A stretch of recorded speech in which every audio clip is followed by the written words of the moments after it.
Hello नमस्कार, स्वागत है आपका हमारे और आपके अपने YouTube चैनल मैथ्स टॉपिक में। दोस्तों हम पढ़ रहे थे 12th क्लास की जो मैथमेटिक्स है उसका चैप्टर नंबर 3। उसमें दोस्तों जो हमारी एक्सरसाइज 3.2 चल रही थी उसके 12 क्वेश्चन पूरे हो चुके थे। आज हम अपनी इस वीडियो में देखने वाले हैं क्वेश्चन नंबर 13 या उससे आगे वाले प्रश्न। तो प्रश्न किस प्रकार से दिए हुए दोस्तों, ये हमारा क्वेश्चन नंबर 13 स्टार्ट करते हैं। ये क्वेश्चन 13,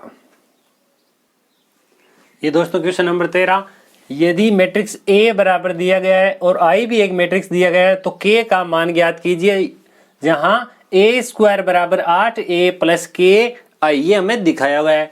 तो हम सबसे पहले इसका सॉल्यूशन जैसे ही स्टार्ट करेंगे तो हमें क्या करना होगा, पहले मुझे लेफ्ट हैंड साइड में ए का स्क्वायर फाइंड ज्ञात करना है। पहले मेरे पास लिखा ए, तो मैं लिखता हूं ए स्क्वायर बराबर ए इंटू ए। पहले ए की वैल्यू लिख देता हूं, 1 माइनस का 1 0 तथा 7, इसके गुणा में और a लिखना है तो ये लिख दिया 1 माइनस 1 0 तथा 7, ये मैंने लिख दिया a गुणा a। अब इन दोनों को आपस में गुणा करते हैं। जैसे इन दोनों को आपस में गुणा करेंगे तो क्या वैल्यू आती है वो देखते हैं। पहली पंक्ति और ये पहला स्तंभ, 1 इंटू 1 0 इंटू माइनस 1। अब पहली पंक्ति का दूसरे स्तंभ से गुणा करेंगे, 1 इंटू 0 0 इंटू 7, ये भी 0। अब दूसरी पंक्ति ये वाली -1 और 7 वाली ये दूसरी पंक्ति है, इसका गुणा करेंगे पहले स्तंभ से, यानी इससे गुणा करते हैं पहले। तो -1 को +1 से गुणा करो, माइनस का 1। अब इस 7 को -1 से गुणा करो, माइनस के 7। अब इस दूसरी पंक्ति को इस दूसरे स्तंभ से गुणा करेंगे, -1 को 0 से जैसे ही गुणा किया जाएगा तो 0, और 7 को 7 से गुणा किया जाएगा तो ये आ जाएगा 49। अब इसको मैं इस प्रकार से लिख सकता हूं कि इसको क्या लिखा जाएगा, ये 1 + 0, आगे क्या लिखा है 0, -1 और माइनस के 7 माइनस के 8 हो गए, और यहाँ पर जो 49 है वो एज इट इज रहेंगे, क्योंकि 0 जोड़ने पर 49 के 49 ही रहेंगे। इसको मैं दे देता हूँ इक्वेशन नंबर 1, क्योंकि ये जो हमें सिद्ध करना है उसमें ये लेफ्ट हैंड साइड का काम कर रही है। अब हम इसे थोड़ा सा आगे बढ़ते हैं। जैसे ही हम आगे बढ़ेंगे हमें क्या दिया गया, ये देखिए कि ए स्क्वायर बराबर 8a प्लस के आई। दोस्तों ए स्क्वायर की जगह मैं ए स्क्वायर की वैल्यू पुट कर देता हूं। ये रही मेरे पास ए स्क्वायर की वैल्यू 1 माइनस के 8, ये 0 और यहाँ 49। मैंने ए स्क्वायर की जगह ए स्क्वायर का मान लिख दिया, तथा ये 8 की जगह 8 गुणा ए का मान भी मुझे ये दिया हुआ है क्वेश्चन में कि 1 माइनस का 1 0 तथा 7 प्लस के आई। अब दोस्तों यहाँ देखिए, यहाँ बहुत ही ध्यान देने योग्य बात है। कौन सी? प्रश्न में कहीं पर भी नहीं लिखा है कि के जो है वो कांस्टेंट अचर है या कोई के मैट्रिक्स है। दोस्तों अगर क्वेश्चन ढंग से पूछा जाता है तो हमें स्पष्ट तौर पर लिखा जाएगा कि अब यू के का मान ज्ञात कीजिए। केवल के लिखा है तब वह सिंगल एक अचर होगा।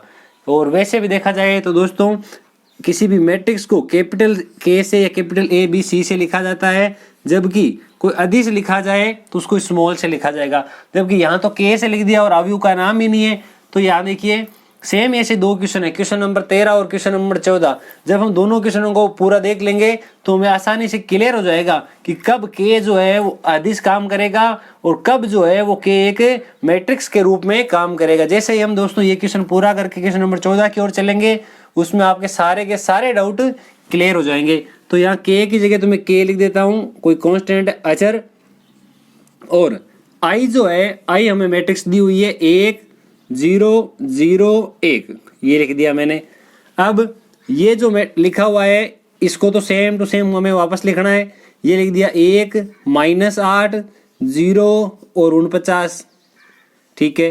और राइट हैंड साइड में क्या कुछ आ रहा है देखिए, 8 इंटू 1 8, 8 इंटू -1 माइनस के 8, 8 इंटू 0 7 इंटू 8, ये हुए 56 56, ठीक है। प्लस इधर क्या आ रहा है k इंटू 1, और जब 0 से गुणा करेंगे तो 0 आता है, ऐसा कुछ आ गया। अब इन दोनों मैट्रिक्स को जोड़ते हैं। मैट्रिक्स का योगफल हमें पता है, हम पीछे वाले बहुत सारे क्वेश्चनों में मैट्रिक्स का योगफल कर चुके हैं। अब मैट्रिक्स का जैसे ही योगफल करेंगे तो हमारे पास क्या आ रहा है, देखिए ये आ जाएगा लेफ्ट हैंड साइड में, तो जो मैट्रिक्स हमारे पास है वही रहेगी। यहाँ लिख देता हूँ 1 - 8 0 और 49, ठीक है, बराबर राइट हैंड साइड में ये आ जाए 8 + k या k + 8 लिख दे सकते हो आप, 0 + 0 -8 + 0 56 + k 56 + k, ये हो गया दोस्तों हमारा इन दोनों का योगफल, ठीक है यहाँ तक। अब दो मैट्रिक्स तब बराबर होते हैं जब उनके प्रत्येक अवयव एक दूसरे के बराबर होने चाहिए। तो पहले मैट्रिक्स के अवयवों की तुलना दूसरे मैट्रिक्स के अवयवों की तुलना से करेंगे। तो देखिए पहले मैट्रिक्स का, अभी इन दोनों से मुझे केवल और केवल k का मान निकालना है। इन चारों में से कोई भी एक अवयव लेके काम चल सकता है। आप ऐसा भी कह सकते हो डायरेक्ट कि k + 8 = 0 होगा। कैसे कि 8 + k = 0, ठीक है। ये 8 यहाँ किसका था, प्लस का, ये यहाँ बराबर 1 है क्योंकि इसका ये पहला अवयव और ये इसका पहला अवयव, ठीक है। तो यहाँ 8 प्लस का आगे जाएगा तो माइनस का हो जाएगा, तो मैं कह सकता हूँ k = 1 - 8। मेरे पास k का जो मान है -7 आ गया। ये हमारे क्वेश्चन का कंप्लीट आंसर है। दोस्तों जरूरी नहीं है कि आप इसी को बराबर रख रहे हो, इसमें k आ रहा है, आप इसको भी रख सकते थे। कैसे, आप ऐसा लिख सकते थे कि 56 + k बराबर कितने हैं 49, ये लिख दिया मैंने 49। तो यहाँ ऐसा आ जाएगा k = 49 - 56, कितना आ जाएंगे 49 - 56। इसमें से इसको घटा दो, ये तो प्लस की वैल्यू है और ये वैल्यू माइनस की है, यहाँ पर भी वही मान बचेगा -7। या तो आप ये 2 लाइन लिख दो या फिर ये 2 लाइन लिख दो। यहाँ तक लिखने के बाद किसी भी एक अवयव की तुलना कर लेना, k का मान आ गया। तो ये दोस्तों हमारे क्वेश्चन नंबर 13 था। आपको कैसा लगता है कमेंट बॉक्स में लिखकर बताएं जरूर दोस्तों। अब हम इसे नेक्स्ट क्वेश्चन जो क्वेश्चन नंबर 14 दिया हुआ है वो देखते हैं। दोस्तों हमारा क्वेश्चन नंबर 14 क्या दिया गया है, एक मैट्रिक्स है, इसके गुणा में a दिया हुआ है बराबर एक दूसरा मैट्रिक्स है, यदि ये दोनों बराबर है तो a का मान ज्ञात कीजिए। दोस्तों इस प्रश्न में हमें कहीं पर भी ऐसा नहीं लिखा हुआ है कि a जो है कोई अदिश राशि है या a कोई मैट्रिक्स है। तो क्या करेंगे, एक सदी अदिश है या कोई मैट्रिक्स है उसका पता करने के लिए यदि a का कोई भी मान है, यदि a का कोई भी मान, जैसे मान लो 2 3 4 5 कुछ भी वैल्यू हो सकती है, तो इसको गुणा कर, जैसे 2 है तो यहाँ 2 हो जाएगा, यहाँ गुणा हो जाएगा, यानी इसका ऑर्डर जो है वो 3 × 2 है वही रहेगा, चाहे एक कोई भी अदिश राशि हो। अगर इसका ऑर्डर परिवर्तित नहीं हो रहा है तब ये दोनों मैट्रिक्स अगर बराबर होगी, तो ऐसा संभव नहीं है, क्योंकि यदि दोनों मैट्रिक्स बराबर है तो उनका क्रम भी सदैव समान होना चाहिए। तो इसलिए क्या करेंगे दोस्तों, अब इसलिए यहाँ a जो है कोई मैट्रिक्स होगी, न कि एक अदिश राशि। अब अगर a कोई मैट्रिक्स है तो उस a के लिए ऑर्डर पता होना चाहिए, हमें उसका क्रम पता होना चाहिए। अगर मैंने मान लिया a कोई मैट्रिक्स है तो a का जो क्रम है, ठीक है, यहाँ अगर कोई मैट्रिक्स है तो एक मैट्रिक्स का दूसरी मैट्रिक्स के साथ गुणा तब ही किया जा सकता है यदि इसके पंक्तियों की संख्या उसमें स्तंभों की संख्या हो और इसमें स्तंभों की संख्या उसमें पंक्तियों की संख्या हो। इसका ऑर्डर जो 3 × 2 है तो उसका ऑर्डर हो सकता है 2 × 3। a का ऑर्डर क्या होगा 2 × 3। मैं मान लेता हूं a जो है वो बराबर है aij, ठीक है, इसका ऑर्डर है 2 × 3।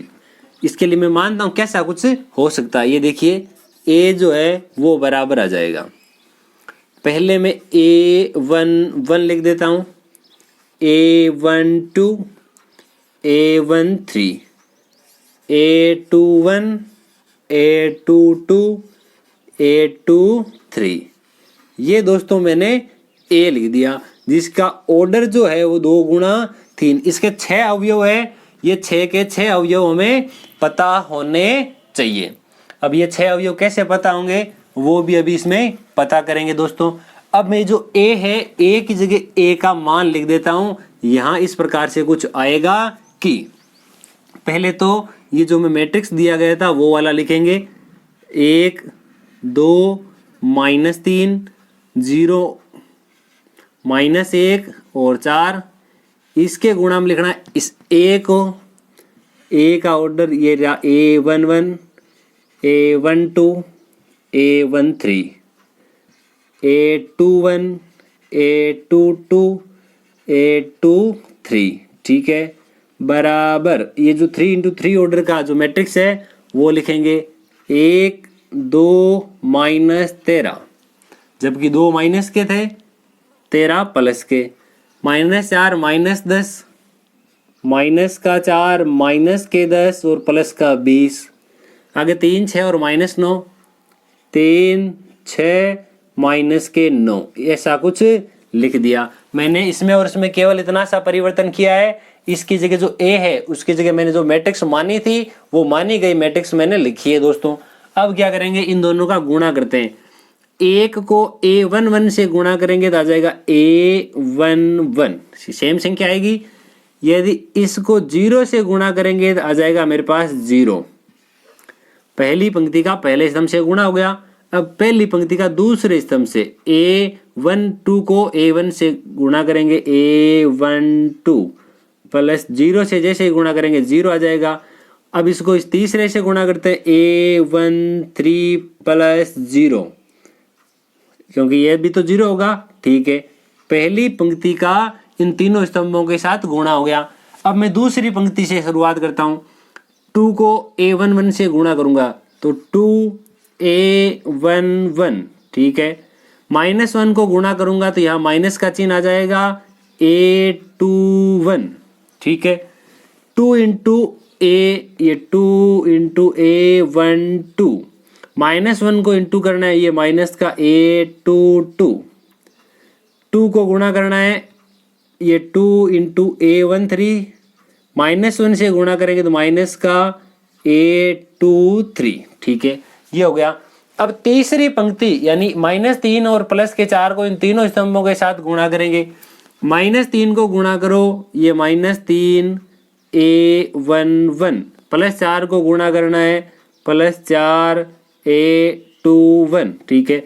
-3 को गुणा करो, ये -3 A12, +4 को गुणा करो, ये +4 A22, -3 को गुणा करना है A13 से, -3 A13 प्लस 4 को गुणा करना है A23 से, A23 को 4 से गुणा भी करना था तो यहाँ लिख देता हूँ 4 गुणा A23, ये इन दोनों का मल्टीप्लीकेशन यानी गुणा हो गया। बराबर जो राइट हैंड साइड में आ रहा है वो सेम वही मैट्रिक्स आएगा जो हमें क्वेश्चन में गिवन था। ये मैंने सेम टू सेम वापस मैट्रिक्स लिख दिया, 3, 6 और -9। अब इनको जोड़ते हैं दोस्तों। अब देखिए, अगर ये दोनों मैट्रिक्स बराबर है, क्योंकि इसका भी ऑर्डर अब 3 गुणा 3 है, इसका ऑर्डर भी 3 गुणा 3 है। यहाँ मैं ऑर्डर चाहूँ तो लिख सकता हूँ, इसका ऑर्डर है 3 गुणा 3, इसका भी है 3 गुणा 3। अगर दो मैट्रिक्स एक दूसरे के बराबर है, दोनों का ऑर्डर समान है, तो इनके सभी अवयव भी समान होने चाहिए। तो ठीक है, मैं इसका पहला अवयव इसके पहले अवयव के बराबर होगा, तो आ जाएगा कि A11 प्लस 0 बराबर है प्लस का 1। 0 का कोई औचित्य नहीं होता है, तो मैं डायरेक्ट लिख सकता हूँ A11 बराबर है 1। ये आ गया A11 का मान। अब दूसरा जो मान है वो मैं ऐसा लिख सकता हूँ, A12 प्लस 0 बराबर -4, प्लस 0 का भी कोई औचित्य नहीं है, तो ये A12 का मान आ गया। 2 मान आ गए। अब तीसरे मान की ओर आगे बढ़ते हैं। A13 इसके बराबर, ये प्लस का 0 है, बराबर आ जाएगा प्लस का 3। यानी कि मेरे पास जो मैंने माना था A कोई मैट्रिक्स है, उसका जो पहली पंक्ति के तीनों अवयव है वो मेरे पास आ चुके हैं। अब हम दूसरी पंक्ति के बारे में, यानी जो दूसरे वैल्यू है वो हमें चाहिए। मैं इस A1 - 2 A21 इस पूरे के बराबर रखना चाहूंगा -2। ये 2 अपने स्थान पर। A11 की वैल्यू है मेरे पास 1 × 1 -A21 बराबर -2। 2 × 1 ये हो जाएगा 2। ये -2 है, इधर आएगा तो प्लस का हो जाएगा, ये +2। टू, ये माइनस का A21 है, आगे जाएगा तो प्लस का हो जाएगा A21, यानी मैं यहाँ से कह सकता हूँ A21 जो है वो 2 + 2 कितना हो जाएगा 4, यानी ये अवयव भी मेरे पास आ चुका है। अब हम इससे आगे की ओर बढ़ते हैं, ये रहा 2A12 माइनस A22, इसके बराबर रखना है मुझे माइनस का 10, ठीक है। ये 2 जो है वो अपने स्थान पर रहेगा गुणा A12 की वैल्यू यहाँ ऊपर लिखी हुई है माइनस का 4, तो इसकी जगह मैं लिख देता हूँ माइनस का 4, माइनस ये माइनस का है, इस माइनस वाली संख्या को मैं आगे भेज देता हूँ, 10 को इधर लेके आ जाता हूँ, 10 हो जाएगा प्लस का और ये हो जाएगा A22, ठीक है। अब यहाँ पर देखिए 2 × 4 हो जाएगा माइनस का 8 प्लस का 10 बराबर A22, तो यहाँ से मेरे पास वैल्यू आ गई A22 बराबर प्लस का 2, क्योंकि 8 मेरे पास में माइनस के थे और जो 10 है वो प्लस के, इसलिए मेरे पास प्लस का 2 बच गया। अब जो तीसरा है उसके बराबर क्या कुछ वैल्यू आ रही है वो देखते हैं। A13 2A13 माइनस A23 बराबर मुझे रखना है प्लस का 6, ये बराबर प्लस का 6 रख दिया। अब जो A13 है, ये रहा A13 की जगह में वैल्यू लिख देता हूं केवल 3, तो यहां आ जाएगा 2 × 3 माइनस A23 बराबर 6, ठीक है। अब 2 × 3 यानी 6, ये इधर आएगा तो हो जाएगा माइनस का और ये आगे जाएगा तो हो जाएगा प्लस का A23, तो यहाँ से आ जाएगा A23 बराबर 6 - 6 कितना आ गया 0। मेरे पास 6 अवयवों की आवश्यकता थी दोस्तों, पूरे के पूरे 6 अवयव मुझे प्राप्त हो चुके हैं। ये पूरे 6 अवयव बना के एक मैं मैट्रिक्स बना देता हूं, तो यहाँ मैट्रिक्स बन जाएगी। अतः जो मुझे मैट्रिक्स ए चाहिए थी वो मैट्रिक्स ए जो इस प्रकार की होगी। पहला अवयव है प्लस का 1, तो यहाँ लिख देता हूं मैं प्लस का 1। जो दूसरा अवयव है माइनस का 4, ये हो जाएगा माइनस का 4। जो तीसरा अवयव है मेरे पास है 3, यहाँ मैं लिख देता हूँ प्लस का 3। चौथा अवयव यानी दूसरी पंक्ति का पहला अवयव प्लस का 4, आगे लिखा हुआ है प्लस का 2, आगे लिखा है 0। ये दोस्तों हमारे मैट्रिक्स ए की वैल्यू आ गई, जो हमारे क्वेश्चन नंबर 14 का आंसर है। दोस्तों क्वेश्चन नंबर 13 और क्वेश्चन नंबर 14 को देखने पर आपको पता चला होगा कि कब हमें ए का जो मान है अचर के रूप में निकालना है और कब हमें ए का जो मान है मैट्रिक्स के रूप में निकालना है। क्योंकि जो क्वेश्चन नंबर 13 था उसमें हमने ए का मान अचर के रूप में निकाल दिया, जो क्वेश्चन नंबर 14 है उसके अंदर हमने ए का मान मैट्रिक्स के रूप में निकाला है। अब दोस्तों इन दोनों क्वेश्चनों में से आपको कौन सा क्वेश्चन अच्छा लगता है कमेंट बॉक्स में लिखकर जरूर बताएं। दोस्तों अगर वीडियो अच्छा लगे तो वीडियो को लाइक करें।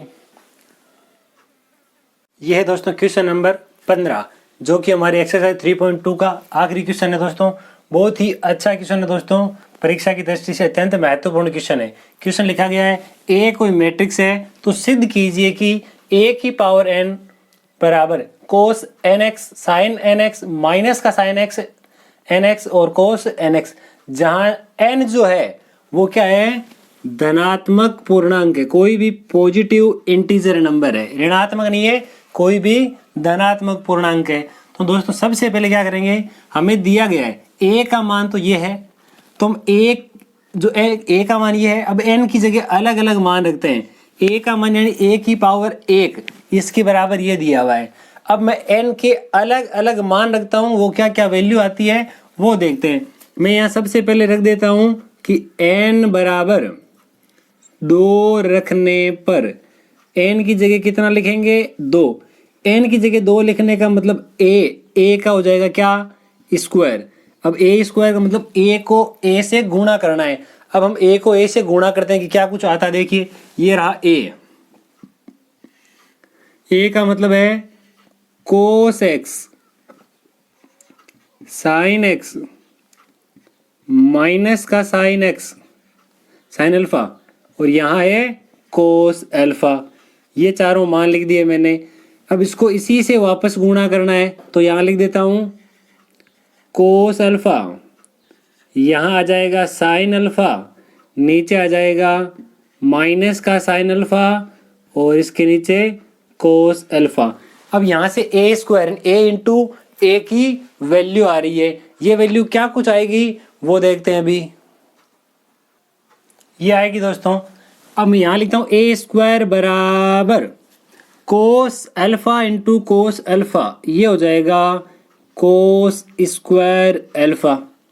साइन अल्फा को मैं माइनस साइन अल्फा से गुणा करता हूँ तो यहाँ माइनस का चिन्ह और आ जाएगा साइन स्क्वायर अल्फा। ठीक है, यानी पहली पंक्ति का पहले स्तंभ से गुणा हो गया। अब इस कोस अल्फा को साइन अल्फा से गुणा करते हैं तो यहाँ आ जाएगा कोस अल्फा गुणा साइन अल्फा। ठीक है, साइन अल्फा को कोस अल्फा से गुणा करो प्लस साइन अल्फा गुणा कोस अल्फा, ये मैंने लिख दिया। यानी पहली पंक्ति का दोनों स्तंभों के साथ गुणा हो चुका है। अब ये जो दूसरे वाली पंक्ति है, इस दूसरे वाली पंक्ति का गुणा करेंगे। माइनस साइन अल्फा को गुणा करना है कोस अल्फा से, तो माइनस का चिन्ह, ये आ गया साइन अल्फा गुणा कोस अल्फा।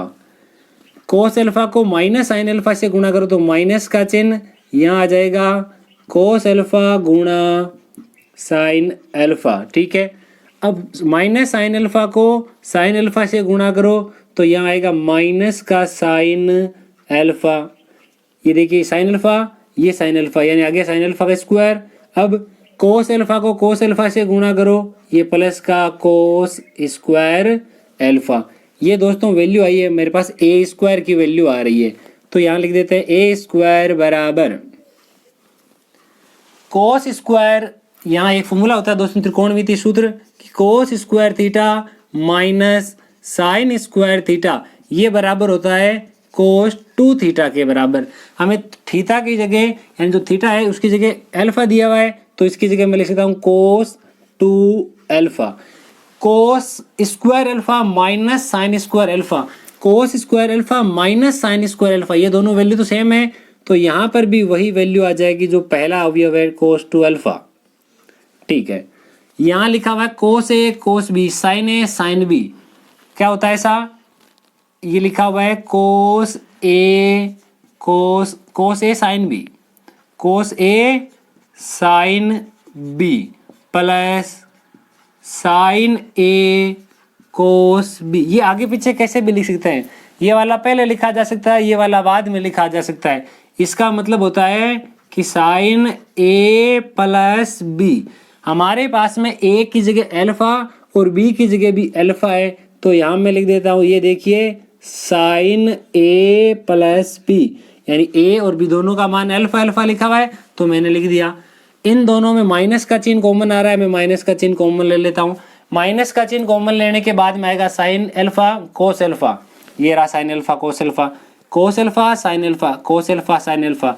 यानी मेरे पास जो माइनस का चिन्ह है वो अगर कॉमन ले लिया जाएगा उसके बाद में ये दोनों सेम आ जाएंगे, तो ये माइनस का चिन्ह तो है ही, इसके अलावा जो बाकी मैटर है वो सेम टू सेम वही आएगा जो दूसरा अवयव ये वाला था।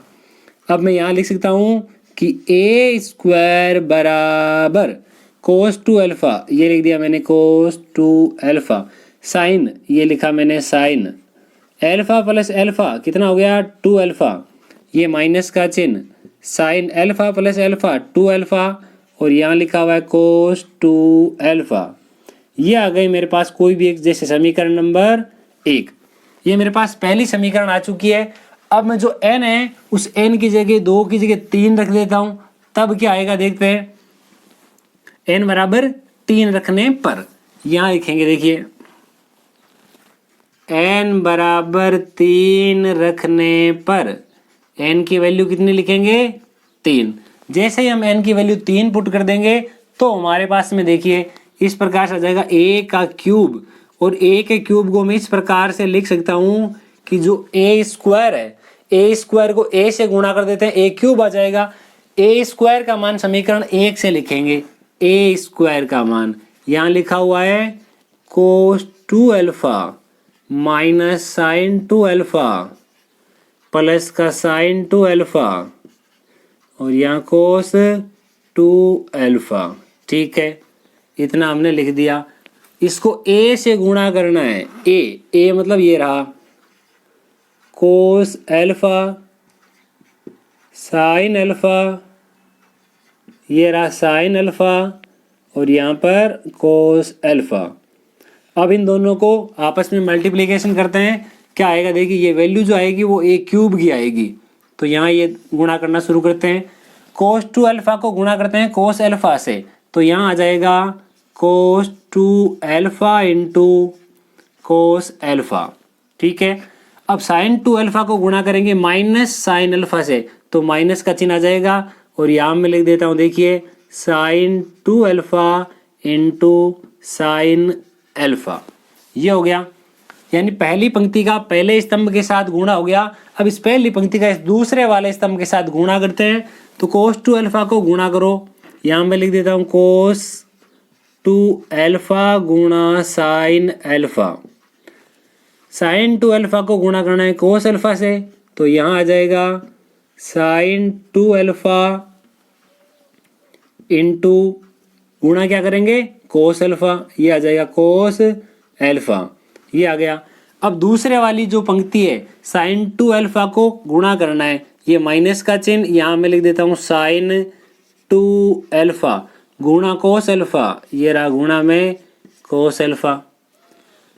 अब देखिए इसका मैंने इससे तो गुणा कर लिया, अब कोस 2 अल्फा, ये माइनस का चिन्ह इसलिए माइनस का, यहाँ आ जाएगा कोस 2 अल्फा और ये गुणा में साइन अल्फा। माइनस का साइन 2 अल्फा इसको गुणा करना है साइन अल्फा से, तो minus sine 2 alpha into sine alpha. Cos 2 alpha plus का चिन्ह, कोस 2 अल्फा इंटू ये वाला कोस अल्फा, ये लिख दिया कोस अल्फा। यहाँ तक हमने लिख दिया। अब क्या करेंगे देखिए, यहाँ पर कौन कौन सा फॉर्मूला लग रहा है वो देखते हैं।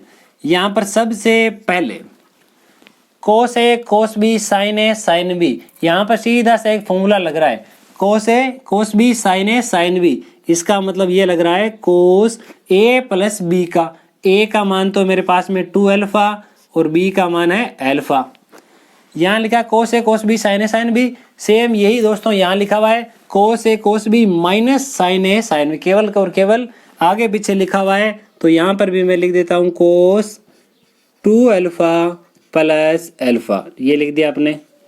अब यहाँ लिखा है कोस ए साइन बी, साइन ए कोस बी, यानी वही फॉर्मूला लगता है जो यहाँ लगा था, कोस ए साइन बी साइन ए कोस बी यानी साइन ए प्लस बी का।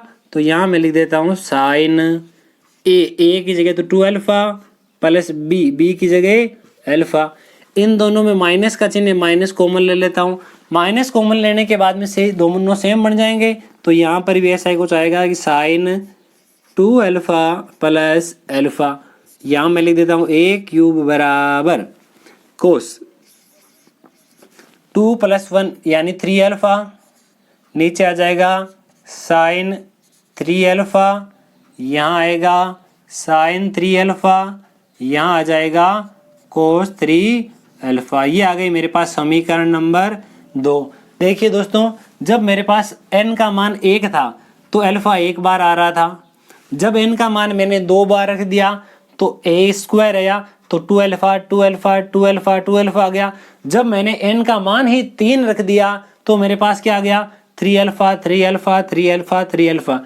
इसी प्रकार से जब मैं 5 रख दूंगा तो अल्फा के गुणा में 5 आ जाएगा, जब मैं 10 रख देता हूं तो 10 आ जाएगा। पूरी लंबी प्रोसेस नहीं करनी दोस्तों, मैं यहाँ समीकरण 1 व समीकरण 2 से लिख देता हूँ कि समीकरण 1 व समीकरण 2 से ऐसा कहा जा सकता है कि सीधा ये लिख देंगे, यदि n की वैल्यू कितनी, a की पावर कितनी हो जाएगी n, a की पावर कितनी हो जाएगी n, तब ये हो जाएगा कि कोस n अल्फा, 2 की जगह n हो जाएगा यानी 3 की जगह n हो गया, और यहाँ लिखा हुआ है साइन 3 अल्फा, यहाँ हो जाएगा माइनस का साइन n अल्फा और यहाँ प्लस का कोस n अल्फा। ये हमारे दोस्तों क्वेश्चन नंबर 15 जो कि 3.2 एक्सरसाइज का आखिरी क्वेश्चन है, ये उसका परफेक्ट आंसर है दोस्तों। इसको एक दूसरे तरीके से भी हल कर सकते हैं। दूसरा तरीका कौन सा आएगा दोस्तों, जो हमने 11th क्लास में पढ़ा था, तो चैप्टर नंबर 4 पढ़ा था 11th क्लास में, प्रिंसिपल ऑफ मैथमेटिकल इंडक्शन। उसके बारे में क्या देखते हैं दोस्तों, यदि मैं n की जगह 1 रखता हूं तो यहाँ आएगा n n n n, यानी तब ये इसके बराबर है, a की पावर n बराबर ये। दूसरा काम n, पहले तो मैंने क्या रखना है, n बराबर 1 रखने पर, अगर n बराबर 1 के लिए सत्य है तो ठीक है। दूसरा काम n बराबर या तो m रखो या k रखो, जो भी कुछ भी रख सकते हो। n बराबर m या k के लिए भी सत्य अगर हो जाता है तो तीसरा काम n बराबर m+1 या k+1 के लिए सिद्ध करना है, अगर उसके लिए भी सत्य हो जाता है तो हम कह सकते हैं गणितीय आगमन सिद्धांत के अनुसार कि a की पावर n बराबर cos nx minus sin nx, nx और cos nx। दोस्तों आज के इस वीडियो में इन क्वेश्चनों में से आपको कौन सा प्रश्न अच्छा लगता है कमेंट बॉक्स में लिखकर जरूर बताएं। अगर वीडियो अच्छा लग रहा हो तो वीडियो को लाइक करें, अपने सभी दोस्तों में शेयर करें, चैनल को सब्सक्राइब करें। थैंक यू, धन्यवाद, जय हिंद, जय भारत।